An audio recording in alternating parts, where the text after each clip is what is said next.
Olá, gente! Um vídeo diferenciado para você e também para você compartilhar com o máximo de pessoas que você puder. Um tema que nós vamos falar aqui, que geralmente as pessoas não costumam falar, por medo de perder amizades, por conta de se posicionar em alguma coisa. Então nós iremos conversar aqui a respeito de fé e política. Iremos falar a respeito do papel do cristão na política. Existem três assuntos que as pessoas costumam não gostar de conversar, não querer conversar. Mas esses três assuntos é o que norteia as conversas de rodas de amigo, em bares, em família, em reuniões, que são os assuntos religião, futebol e política. Geralmente as pessoas dizem assim, que não, cada um tem o seu e tal, e pronto, ninguém se mete no outro, que é para não causar dano a ninguém. Mas eu tirei uma conclusão de que o futebol, ele não muda a vida de ninguém, a não ser aquele atleta que está inserido no esporte,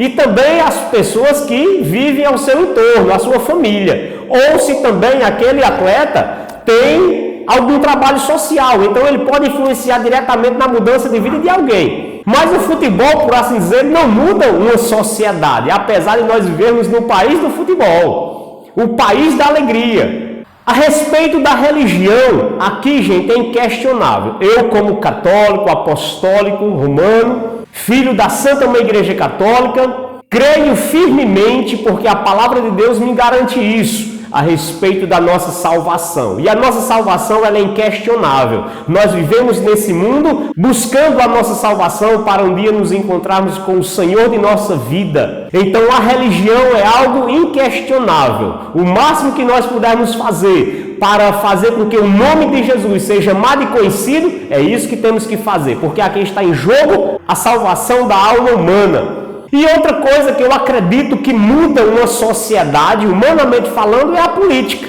Quando nós conscientemente exercemos a nossa cidadania e colocamos pessoas que realmente vai nos representar de acordo com aquilo que cada um acredita, aquela pessoa que está exercendo o seu poder na política tem a capacidade de mudar uma sociedade, ou para o bem ou para o mal. Então esses três assuntos que muitas vezes são evitados, mas é o que norteia as conversas de roda, de amigos, de parentes, de reuniões, seja onde for. E hoje eu quero trazer para você aqui uma formação para que você possa entender em cima da palavra, no âmbito da fé. Eu quero dividir aqui em duas partes. Quero falar para você no âmbito da fé e depois falar a respeito da sociedade. O que é interessante acreditarmos para mantermos uma sociedade sadia. Então nós estamos unidos e reunidos em nome de Deus que é Pai, Filho e Espírito Santo. Amém. Inspirai, Senhor, as nossas ações e ajudai-nos a realizá-la, para que tudo aquilo que fizermos comece e termine em vós. Nada para nós, Senhor, tudo para Ti. A Ti a honra, a glória e o louvor. Tudo aquilo que irá ser dito aqui, Senhor, seja para o engrandecimento e o esclarecimento da alma, da mente e do coração de cada um. Obrigado, Senhor, por tudo e por todos. Em nome do Pai, do Filho e do Espírito Santo. Amém. Gente, no âmbito da fé, a Sagrada Escritura, a Bíblia Sagrada, ela é recheada de um contexto político em que o povo de Deus viveu ao longo de sua história. Sempre houve governantes, sempre houve reis, até que Deus escolheu um povo a partir de Abraão. Fazendo aqui rapidamente uma retrospectiva do Antigo Testamento, você veja que José, filho de Jacó, quando ele foi vendido pelos seus irmãos e foi morar um tempo no Egito, lá ele submeteu-se à autoridade do faraó. E passado muito tempo, a população de Israel também veio morar no Egito e lá foi escravizada pelo faraó. Então vejam o contexto político aqui, onde o povo era oprimido, até o ponto em que Deus libertou o povo do Egito através de Moisés. Olha o contexto político aqui na Sagrada Escritura. A palavra de Deus vai nos falar de um primeiro rei que o povo pediu para que o profeta Samuel tivesse ungindo para que pudesse estar governando sobre o povo hebreu, sobre o povo de Israel. E o profeta Samuel ungiu o rei Saul, que foi o primeiro rei de Israel, que enquanto estava obediente a Deus, o povo de Deus estava bem. E o momento em que ele deixou de obedecer a Deus e se corrompeu, o povo também passou mal. E daí por diante veio o rei Davi. O rei Davi, um rei segundo o coração de Deus. Então veja um contexto político na Sagrada Escritura. O livro dos Juízes vai nos mostrar líderes que Deus suscitava no meio do povo. Enquanto o líder estava caminhando segundo o coração de Deus, o povo ia bem. Quando aquele líder se corrompia, o povo ia mal. A igreja, ela se debruça neste assunto de forma não partidária, de forma não a tomar partido de A ou de B, mas de orientar as pessoas a discernir, a escolher bem os seus representantes. E aí na transição do Novo Testamento, o contexto político da época era um contexto muito crítico, onde o Império Romano, o governador romano, os Césares da época, que ia conquistando povos, nações, povoados, onde eles iam sabendo que tinha um povo, eles iam lá com as suas delegações e mandavam emissários aos líderes daquelas cidades, povoados, na vizinhança, e impunham os seus termos. Se aquele líder, junto com aquele povo, aceitasse os termos dos Césares, então aquela população, eles não iriam morrer. Mas se eles não aceitassem, o Império Romano entrava com o seu exército, com os seus cavalos e cavaleiros, conquistando, arrasando, matando, estuprando, queimando, destruindo. Era isso que acontecia. Até que o Império Romano também chegou diante do povo de Deus, diante do povo hebreu. Só que o povo de Deus sempre foi um povo resistente, um povo que não se dobra a regimes contrários à vontade de Deus. Então Jesus, ele nasceu num contexto político muito crítico, onde o Império Romano estava governando e tentando também oprimir o povo de Deus. É tanto que logo no início, quando Jesus nasce através da Virgem Maria, vem 3 reis magos para encontrar o Messias para poder adorá-lo. E os 3 reis magos vai aonde? Ele vai lá no palácio do rei Herodes, que era o governador da Judéia. E veja o contexto político. E aí o rei Herodes pediu para que ele pudesse... E aí o rei Herodes pediu para que quando ele encontrasse o menino, viesse avisar ele para que ele também pudesse ir adorá-lo. Só que quando os 3 reis magos encontram o menino, ele foi avisado: não volte mais pelo mesmo lugar que vocês vieram, vão por outro lugar, porque a intenção do rei Herodes não era adorar o menino Jesus, não era aceitar o rei de Israel, até mesmo porque o rei Herodes sentiu-se ameaçado com o seu reinado. Ora, eu sou o rei de Israel, como assim nasceu um Messias, nasceu um rei? Então a intenção de Herodes era matar o menino. É tanto que quando os 3 reis vai por outro lugar, e o rei Herodes sabe disso, ele enfurecido manda matar as crianças de 0 até 2 anos de idade. E o anjo que já tinha anunciado a José, ele pega a mãe e a criança e vai se refugiar no Egito. Veja o contexto político. Os reis, já nesta época, o cristianismo nascendo e o poder político querendo o quê? Destruir, aniquilar, matar a Cristo Jesus. A Sagrada Escritura vai nos falar da pessoa de Cristo Jesus, do dia do seu nascimento até os 12 anos de idade. Depois disso, a Sagrada Escritura não nos fala nada, não existe nenhum registro da pessoa de Cristo Jesus do 12 até os 30 anos de idade. Sabe-se que ele cresceu e viveu ali no meio dos seus parentes, na Judéia, na Galileia, no entorno de Jerusalém. E aos 30 anos de idade, Jesus aparece mais uma vez e vai ser batizado por João Batista. João Batista que anunciava: convertei-vos porque o reino dos céus está próximo. E o João Batista, ele pregava e anunciava a todos, até ao rei Herodes da época, que denunciava que ele vivia em adultério, porque ele vivia com a mulher do seu irmão. E João Batista denunciava ao ponto da mulher Herodíades ficar tão enfurecida que no dia de uma festa pede a filha, depois de fazer uma dança, que o rei Herodes tinha dito a ela que daria até que fosse metade do seu reino, se o que ela pedisse ele faria. E aí ela pediu a cabeça de João Batista. Os reis decepando as cabeças dos profetas que se levantam para denunciar o mal. Veja o contexto político. Então Jesus ele vem anunciar a boa nova. Jesus ele atraía multidões. Pelo fato de que os sinais que acompanhavam Jesus, era inevitável não dizer que ele era Deus. Porque Jesus fazia cego enxergar, mudo falar, surdo escutar. Ele ressuscitava mortos, ele fazia aleijado andar. Jesus expulsava os demônios das pessoas, então esses sinais atraíam multidão. E os líderes religiosos da época eram contrários a Jesus, porque eles também se sentiram ameaçados em perder os seus cargos. Por quê?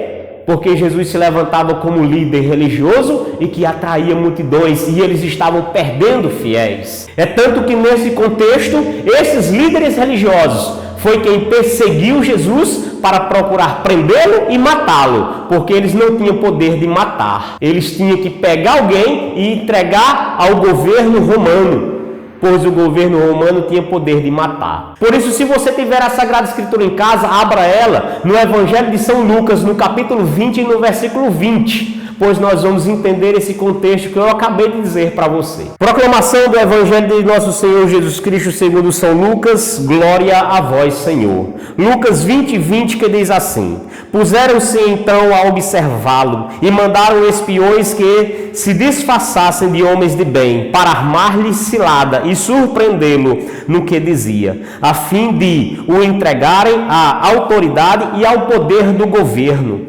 Perguntaram-lhe eles: mestre, sabemos que falas e ensinas com retidão, e que sem fazer acepção de pessoa alguma, ensinas o caminho de Deus, segundo a verdade. É-nos permitido pagar o imposto ao imperador ou não? Jesus percebeu a astúcia e respondeu-lhe: mostrai-me um denário, de quem leva a imagem e a inscrição? Responderam: de César. Então disse-lhe: dai, pois, a César o que é de César, e a Deus o que é de Deus. Assim não puderam surpreendê-lo em nenhuma de suas palavras diante do povo. Pelo contrário, admirados da sua resposta, tiveram que calar-se. Palavra da nossa salvação, glória a vós, Senhor. Gente, que palavra maravilhosa. Gente, nós vamos entrar nesse mistério divino na fé e entendermos aqui um contexto político, onde nós precisamos entender bem e tentar trazer para os dias de hoje essa palavra, aplicando em nossas vidas. Veja, puseram-se então a observá-lo. Quem pôs-se a observar Jesus? Os líderes religiosos da época, que via a sua liderança ameaçada por Cristo Jesus e procuravam uma forma de armar uma cilada, de pegar Jesus em algum deslize para poder prendê-lo, entregá-lo à autoridade do governo da época e matá-lo. Então eles andavam observando Jesus e mandaram espiões que se disfarçaram de homens de bem para armar-lhe cilada e surpreendê-lo no que dizia, a fim de o entregarem à autoridade e ao poder do governador. Aqui, gente, tem um contexto político. Aqui tem um contexto onde aquelas autoridades religiosas procuravam de uma forma de prender Jesus. E armou uma cilada mandando os espiões, homens disfarçados de bem. Gente, trazendo para o contexto que nós estamos vivendo, existe ou não existe muitos homens disfarçados de bem no nosso meio? Quantos homens que vêm nos abordar, que lhe aborda, que vai na sua casa e vem com aquela conversinha mansa, vem disfarçado de homens de bem, tentando ludibriar, tentando enganar, e muitas vezes consegue enganar aquela pessoa que é desinformada, aquela pessoa que não tem convicção do que é certo e do que é errado. E nós vamos perceber ao longo da nossa conversa aqui. E esses homens disfarçados de bem procuravam uma forma de surpreender Jesus em flagrante, para poder condená-lo e elevá-lo à autoridade do governador romano da época. E veja como eles chegaram a Jesus. Perguntaram-lhe: mestre, sabemos que falas e ensinas com retidão, e que sem fazer acepção de pessoa alguma, ensinas o caminho de Deus segundo a verdade. Olha primeiro aqui, gente, a conversinha mansa, a conversinha mole. Apesar de que a palavra de Deus, ela é toda de inspiração divina. Esta palavra foi colocada na boca desta pessoa por inspiração de Deus. Ele não falou nenhuma mentira aqui. Ele falou a verdade. Porém, essa verdade veio com uma segunda intenção. A intenção era prender Jesus. A intenção era armar uma cilada para Jesus. Então ele veio como homem disfarçado de bem, tentando ludibriar, tentando enganar, com palavras bonitas, com palavras mansas. Como é que a gente escuta hoje o discurso dos políticos? Eu vou resolver seus problemas, aquilo que eu não fiz eu vou fazer agora, aquilo que ainda não foi feito nós vamos fazer. Olha o povo sofrido e vamos acabar com o sofrimento do povo. É ou não é assim o discurso que a gente escuta? E aqui sem distinguir pessoa, nome, partido, não, gente. Aqui nós não iremos tomar nenhuma posição. Quero aqui trazer para esclarecer e tentar fazer com que você entenda que nós temos que discernir bem em quem iremos querer que nos represente nas casas legislativas do nosso país, dos nossos estados, dos nossos municípios e assim por diante. Então eles vieram como homens disfarçados de bens, com conversas verdadeiras, mas que tinham intenção, tentar prender e matar Jesus. Dá para você imaginar? E depois desse discurso, aí veio a armadilha, aí veio a pergunta, presta atenção. É-nos permitido pagar o imposto ao imperador ou não? Eles fizeram uma pergunta a Jesus. E aqui Jesus se encontrou em uma situação em que, se ele desse a resposta de que era permitido sim pagar o imposto ao imperador, então ele estava indo contra os princípios do povo judeu, que estava sendo oprimido e não se curvava diante da autoridade romana. Por exemplo, existe um personagem bíblico chamado Barrabás, aquele ladrão que foi soltado no dia em que Jesus iria ser crucificado. Só que Barrabás, a intenção dele primeira era libertar o povo de Israel. Barrabás era conhecido como agitador, mas que ele tinha a intenção de proteger o povo de Israel, porém, através da espada, e não é dessa forma que deveria acontecer. Então Barrabás, no fundo, ele não era uma pessoa ruim no que diz respeito à sua intenção, mas as suas ações era reprovável. Então, se Jesus dissesse que era permitido, ele estava indo de encontro àquilo que o povo judeu, e Jesus sendo judeu, não oferecia resistência ao governo romano. E se Jesus dissesse, não é permitido nós pagarmos o imposto ao governador, então Jesus já era pego, era algemado e já era levado. Olha, está aqui alguém que fala contra o governador. Então colocaram ali algo e tentaram pegar Jesus, colocaram numa saia justa. Mas Jesus é quem? Jesus é Deus. E nós vamos ver aqui a resposta de Jesus. No versículo 23 ele vai dizer, Jesus percebeu a astúcia e respondeu-lhe. Primeiro, Jesus percebeu. Gente, Jesus, neste momento, neste contexto, Jesus estava encarnado, Jesus era homem, mas também era Deus. Jesus estava imbuído pelo Espírito Santo, ele estava tomado pelo Espírito Santo. E aqui tem uma coisa muito interessante para que a gente perceba, principalmente você que é cristão, você que é de grupo de oração, você que é de comunidade, você que é igreja, você que se diz cristão, em qualquer linha de ramificação do cristianismo. E aqui eu me dirijo para você, principalmente você que é católico. No livro de Coríntios vai falar a respeito dos dons do Espírito Santo. E aqui está um dos dons do Espírito Santo que é tão difícil nós encontrarmos, principalmente nesta geração atual, dentro da igreja, dentro dos grupos de orações, dentro das comunidades. E trago grupo de orações e comunidade porque são movimentos que clamam a ação e a unção do Espírito Santo. Porém, nesse contexto em que nós estamos vivendo da política, nos falta muito isso. Um dom do Espírito Santo chamado discernimento do Espírito. Para muita gente falta o discernimento do Espírito. E como a gente sabe disso? Aqui está a atuação do discernimento dos Espíritos. Jesus escutou aquela conversa daquele homem.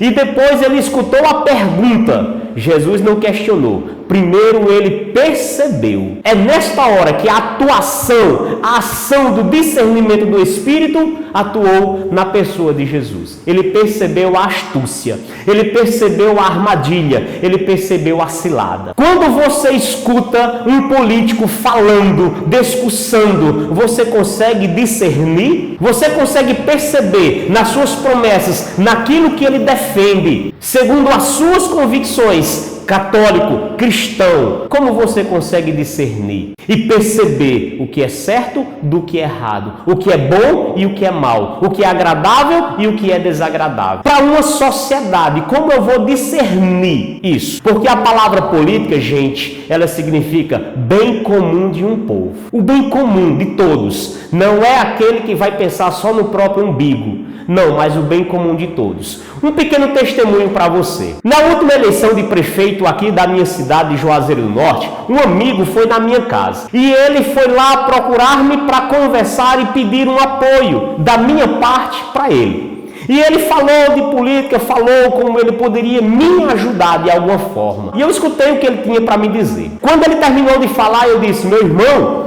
eu penso política muito diferente daquilo que você pensa. Ele ficou espantado com a minha resposta e ele disse: como é que você pensa então? E eu disse para ele que o meu pensamento de política não era como o dele, pelo fato de que eu não penso política procurando me satisfazer, procurando um bem pessoal, procurando algo que possa contribuir para a minha pessoa, para a minha família simplesmente. Não, eu penso no todo, eu penso no contexto de uma sociedade.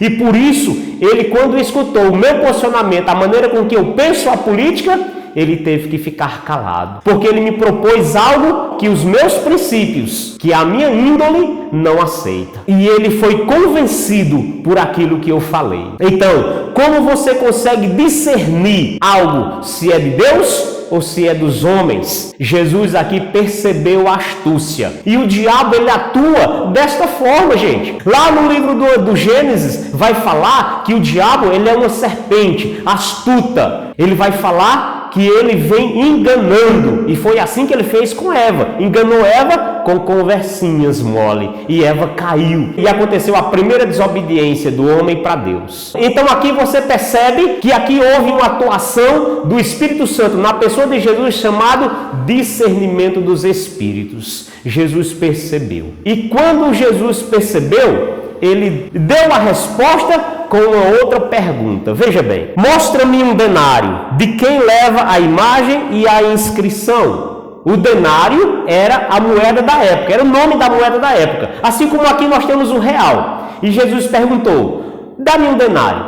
De quem vem a foto, a imagem e a inscrição da moeda? É como a nossa moedinha de R$1. Ela traz em si, de um lado, a imagem da princesa Isabel. E do outro lado, ela traz a inscrição, que é o valor da moeda, e também a inscrição, real. Lá era o denário e tinha a figura de César e o valor da inscrição. E Jesus perguntou isso: de quem que leva a inscrição e a imagem da moeda? Responderam-lhe: de César. E Jesus disse: então disse-lhe: dai a César o que é de César e a Deus o que é de Deus. E aqui nós vamos encontrar na Sagrada Escritura mais um dom do Espírito Santo que atuou na pessoa de Jesus, neste momento, nesse diálogo com essas pessoas que queria de alguma forma pegar Jesus em um flagrante delito e prendê-lo e matá-lo. Jesus, imbuído do Espírito Santo, agora vem uma palavra de sabedoria. Ora, se na moeda tem o rosto de César e no outro tem a inscrição, então essa moeda tem um dono,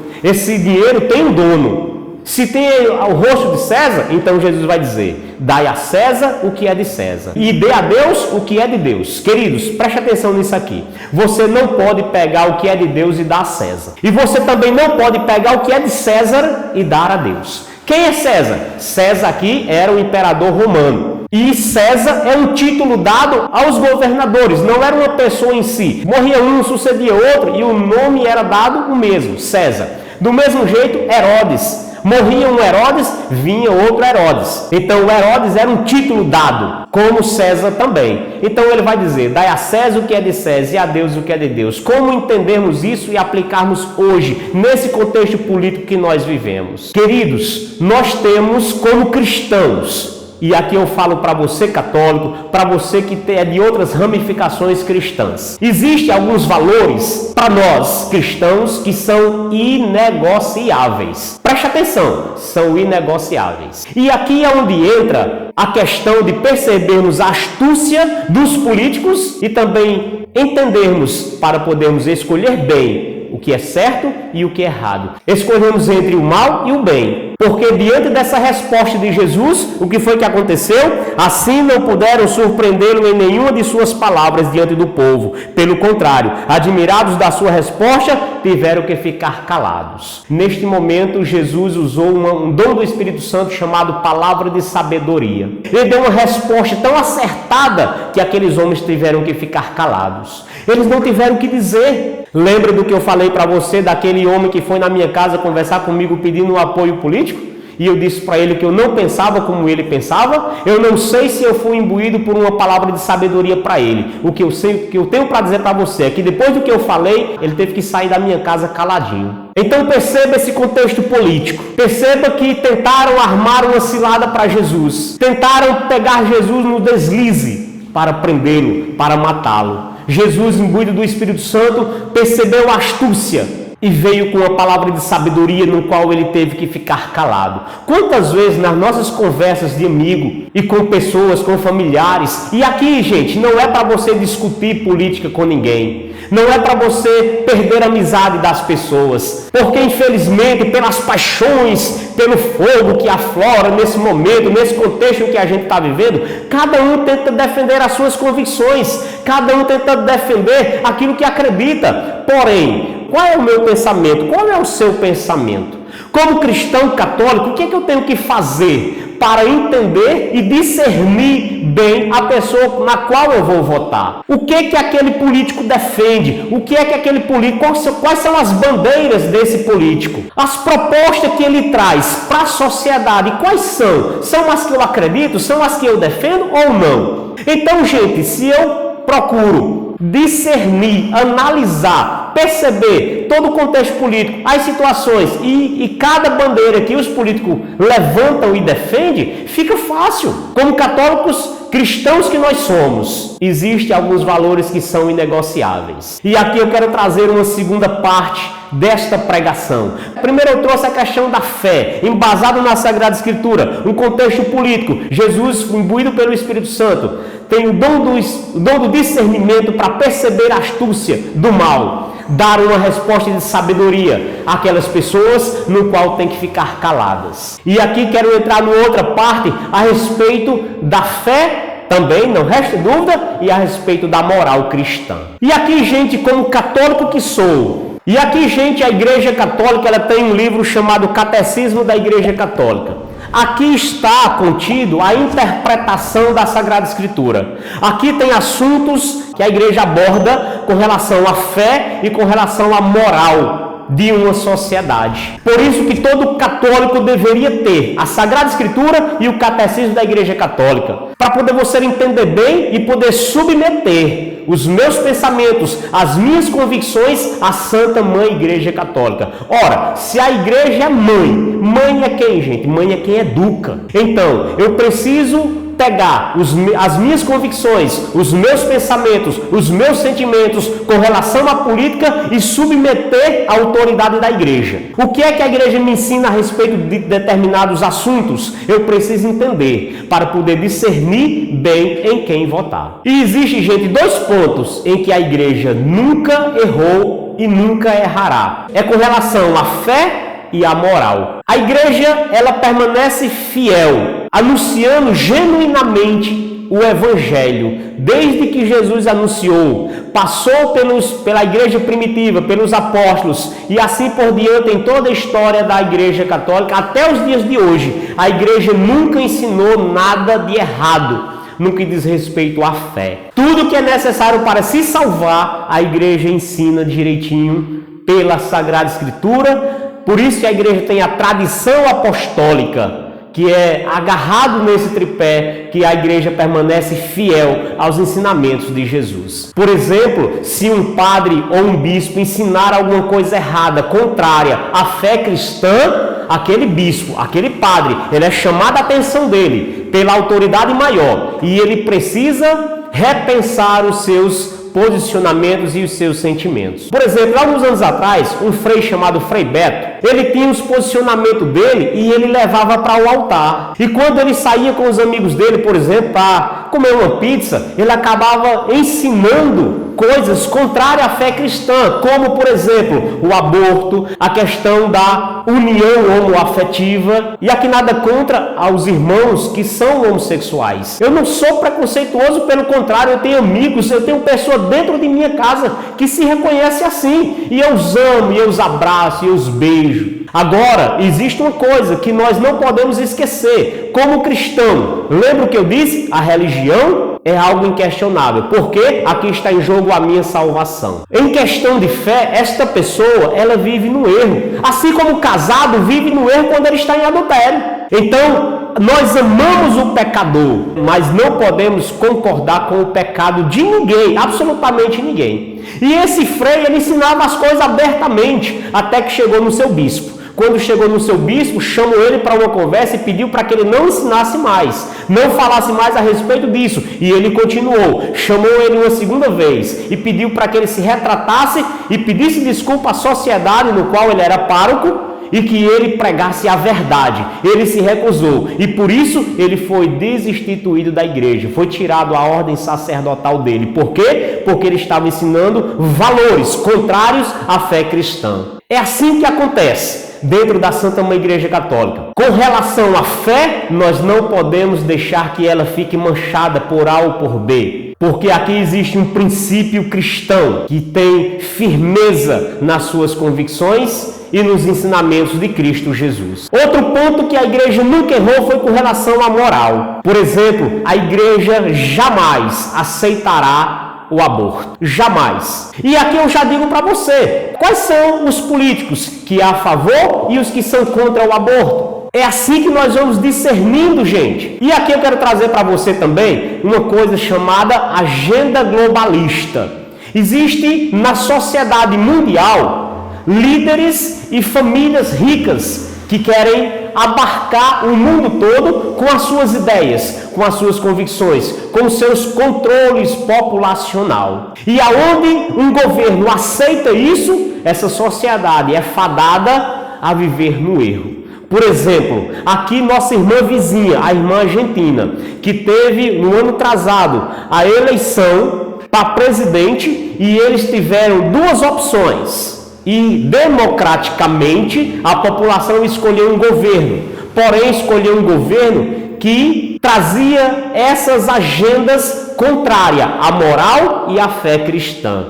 No primeiro mês que o governo tomou posse, foi aprovado na Argentina a lei do aborto. No meio da pandemia, no meio do grosso, onde as pessoas estavam trancadas. E as imagens estão aí no YouTube, você pode pesquisar. A Argentina aprova a lei do aborto e estava lá na Praça de Buenos Aires e em outras capitais e cidades da Argentina. Feministas e outros tantos movimentos pró-aborto, com os bastões, levantando uma fumaça verde e festejando e se alegrando por poder matar crianças. Dá para você imaginar isso? No grosso da pandemia, em que as pessoas estavam se trancando, tentando resguardar-se para proteger a vida, no nosso país vizinho, as pessoas estavam festejando por agora poder matar crianças. Então vejam o governo quando ele tem esses pensamentos, quando ele abarca essa agenda globalista e traz para dentro de uma sociedade. Outra questão também que se tenta trazer para o mundo todo é a questão da ideologia de gênero. Gente, eu costumo dizer que isso é um cavalo de Troia, onde essa ideia é uma ideia, não é um conceito, não tem nada provado, é uma ideia de alguém que traz para uma sociedade para ensinar a crianças de que, apesar dela ter um sexo biológico, mas ela vai construindo à medida que ela vai crescendo, ela é quem vai decidir se ela, mesmo tendo um sexo biológico masculino, ela vai, lá na frente ela vai decidir se ela vai ser homem ou se ela vai ser mulher. Da mesma forma o sexo feminino, mesmo trazendo o sexo biológico feminino, na construção dessa sociedade que vai conversando, trazendo esse debate para dentro de sala de aula, muitas vezes, aquela menina vai sendo construída para saber se ela vai gostar de menino ou de menina quando ela crescer. Dá para você imaginar isso? Então tem alguns pontos, gente, dentro de uma sociedade que nós temos que preservar como católicos, cristãos que somos. Quem defende essas coisas? Quem não defende essas coisas? E aí fica fácil da gente discernir em quem vai nos representar na hora de votarmos em alguém. A questão da desconstrução da família. Gente, a Igreja Católica, ela não é contra o homossexual. Querem empurrar dentro da Igreja Católica, dentro de nossas igrejas, o casamento homoafetivo e que o padre celebre, que o padre dê a bênção. Gente, isso não vai acontecer. Apesar de que lá na Alemanha, alguns padres se levantam desobedecendo a Santa Mãe Igreja. Está acontecendo meio que um cisma na igreja por conta desses padres na Alemanha. Porém, a igreja já tem trabalhado, tem chamado para conversar, para que isso não aconteça. Vai de encontro ao contrário daquilo que é natural em uma sociedade e também aos princípios cristãos. Então vai falando da desconstrução da família. E o que é isso, gente? É controle populacional. Gente, nós vamos ver também nessas agendas globalistas que vem tentando tirar a identidade de um povo. Qual é a identidade de um povo? Está dentro da cultura. E você viu aqui no Brasil, em governos passados, o como estava a cultura no nosso Brasil.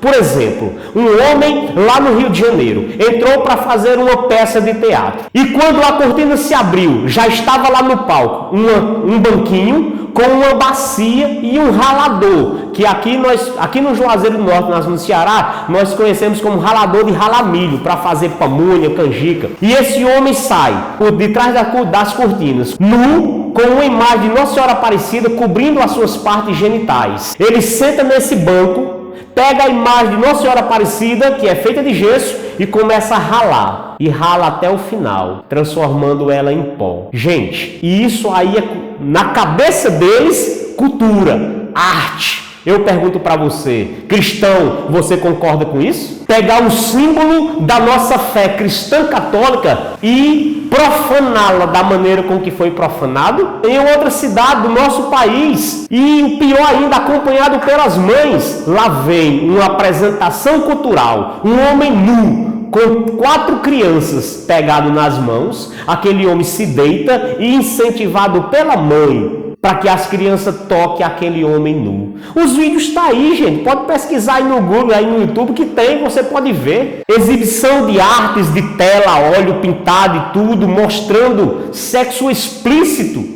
para crianças, gente. Pelo amor de Deus. Então, existem alguns pontos que são caros para nós. E fica fácil de nós percebermos quem defende tais coisas e quem não defende. É inadmissível um cristão católico aceitar a corrupção. É inadmissível, gente. Uma pessoa que tem índole, uma pessoa que tem princípio.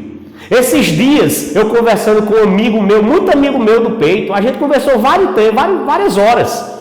Até que chegou um momento em que eu disse para ele assim: meu amado, o que mais me admira é ver um cidadão de bem, uma pessoa de bem, que você é um cidadão de bem, você é uma pessoa boa, você é uma pessoa honesta, você tem uma família bonita, mas você votar em pessoas que já têm esse histórico, já tem essa construção na sociedade. E aí ele teve que ficar calado, a nossa conversa acabou ali. Então muito me admira uma pessoa de bem, uma pessoa que tem uma índole boa, mas que por paixões políticas assina embaixo em determinadas coisas. Mas você pode ser um cristão que está aí agora vendo esse vídeo e dizer: não, mas não é bem assim não. Mas cuidado com o mas. Muito cuidado com o mas. Outro testemunho rapidinho. Teve um tempo que eu jogava bola e eu era dono do racha, eu organizava o racha. E nesse rachinho, nesse jogo de bola, tinha alguns amigos meus que eram de grupo de oração, pregadores. E aconteceu um fato aqui no Brasil de um padrasto que tinha estuprado uma criança. E aquela criança estava grávida. E estava um rebuliço danado no Brasil para abortar essa criança, de dentro da outra criança. E notícia assim a gente vez por outra escuta, vê nos jornais. E aí esse irmão, esse colega meu pregador, chegou para mim e disse: Rony, eu sou contra o aborto, mas tem certos casos. Meu irmão, quando eu escutei esse mais, eu olhei para ele assim e disse: meu irmão, não pregue mais.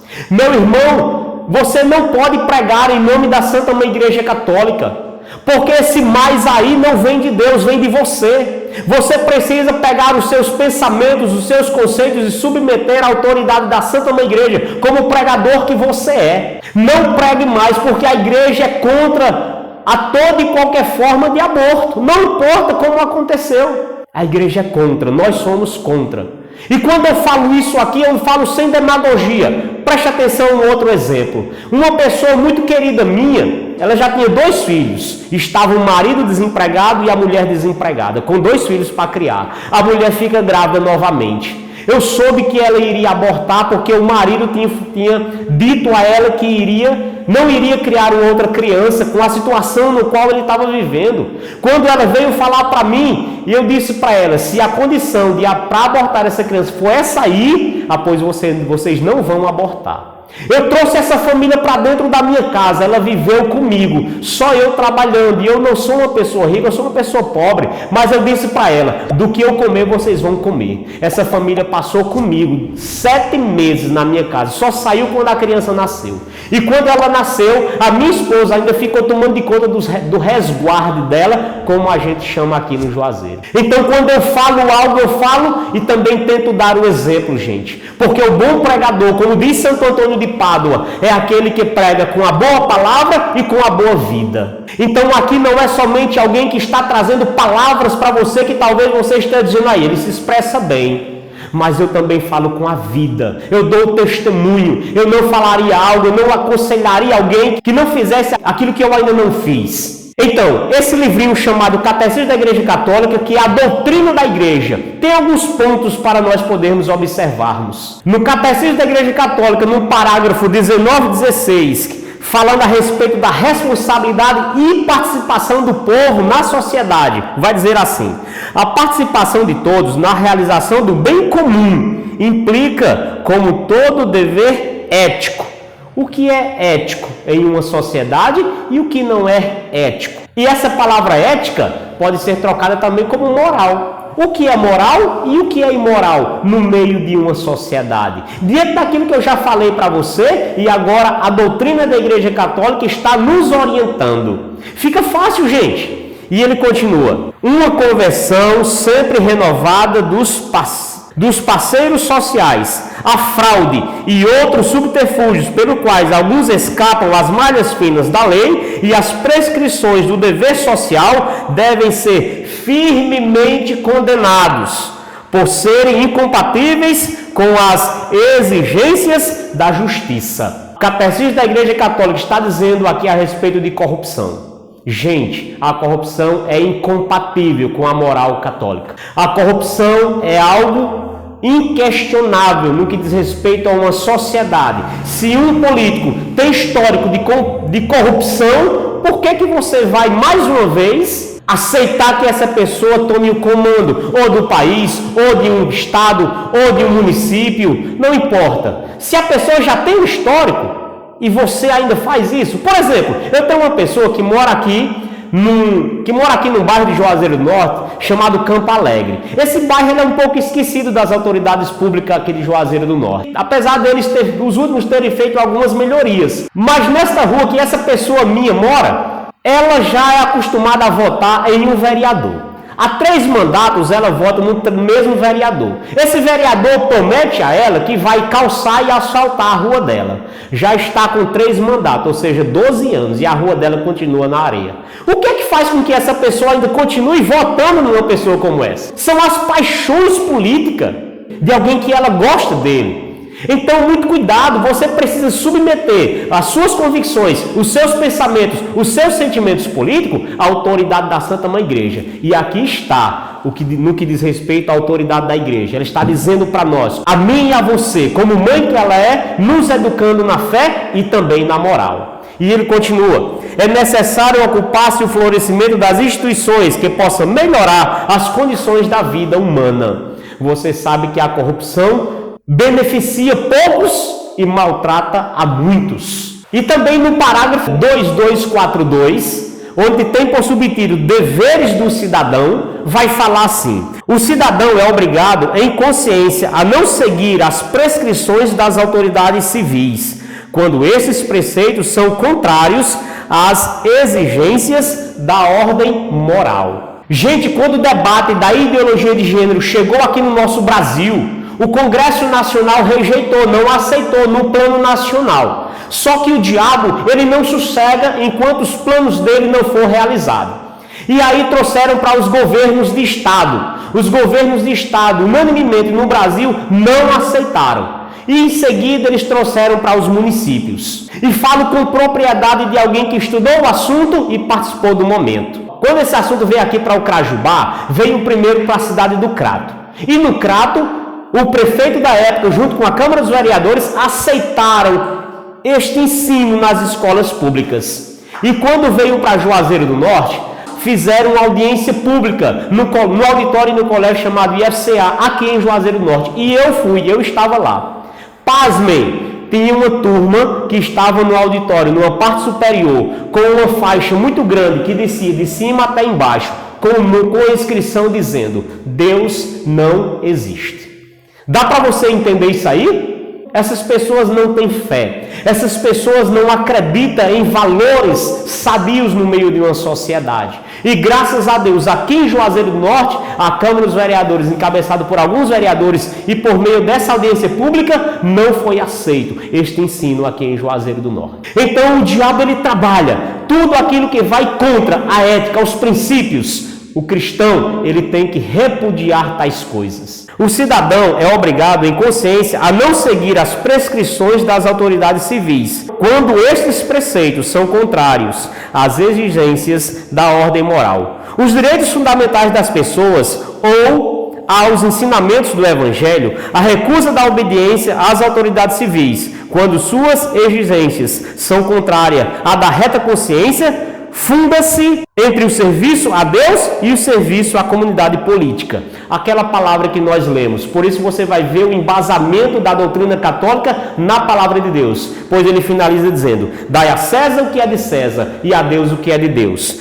É preferível obedecer a Deus ou aos homens? Queridos, nós não podemos pegar o que é de Deus e dar a César. Não podemos pegar o que é de César e dar a Deus. Existe aqui uma distinção. O que é moralmente errado, nós não podemos pegar isso e nos misturarmos como cristãos que somos.